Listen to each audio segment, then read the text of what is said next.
Hey everybody, I'm Anthony, and this is Dynamic Buzz. Today I'm here with David Marquez here at C2E2, and I'm going to ask you a couple questions. He's the artist behind the Ultimate Spider-Man.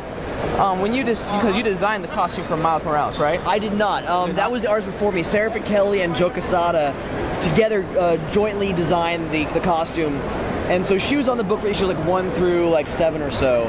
And then I came on issue number 9. Yeah, and I realized because when it first started coming out, he looked like a grown man. Like all the covers and all the issues, there came Spider-Man looking really old, and when it changed, then you could tell that he was a younger kid. Was that like a big focus for you to make sure that people knew that he was 10, or no, he's 13, or yeah, young, 13. Yeah. No, absolutely. There are a lot of very important things about drawing Miles. A big part of it was making sure he looked young. I mean, the kid is 13, so when he's in costume, I wanted to make sure he looked like a kid. He didn't look like a grown man. And also, unlike Peter, who not only being older when he became Spider-Man, Peter, when he moved, was very graceful and fluid and practiced in most of the way that he was drawn.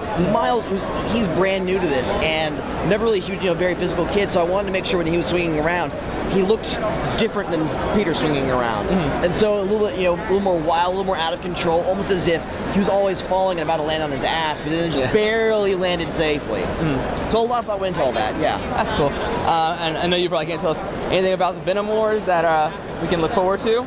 Well, Venom Wars ended with issue number 22 that just came out, so for anybody who hasn't read it, I'm not going to spoil it, but someone very, very important to Miles dies. And then when I come back on with issue number 23, because Sarah has been drawing the last Venom Wars arc, now she's moving over to Guardians of the Galaxy, and I'll be taking over as the regular artist on Ultimate Comics Spider-Man. Issue number 23 comes out in May, and page 1 year later.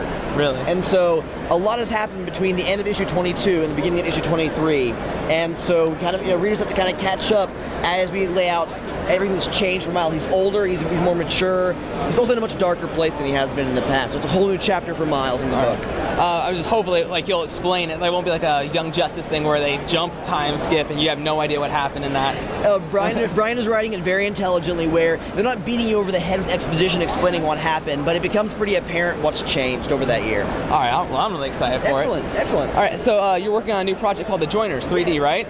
This is the Joyners in 3D. This is a full-length, all 3D graphic novel I've been working on for the past 2 or 3 years with writer R.J. Ryan, who is the writer of my first published work called Syndrome. And this is coming out from Archaea in October. And it's a very, very different style than what I've been working with in my mainstream stuff.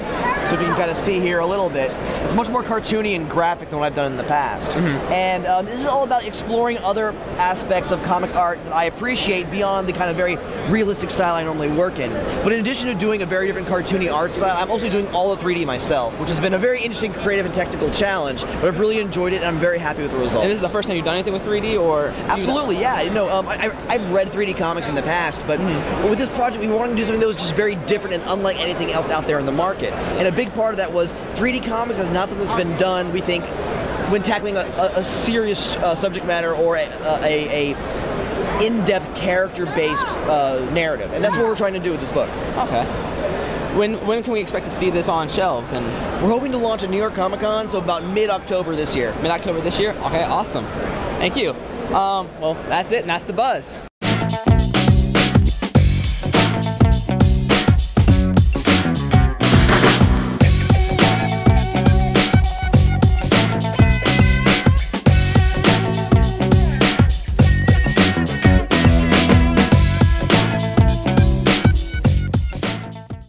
This is David Marquez, artist of Ultimate Comics Spider-Man, and you are watching The Dynamic Buzz. The Dynamic Buzz.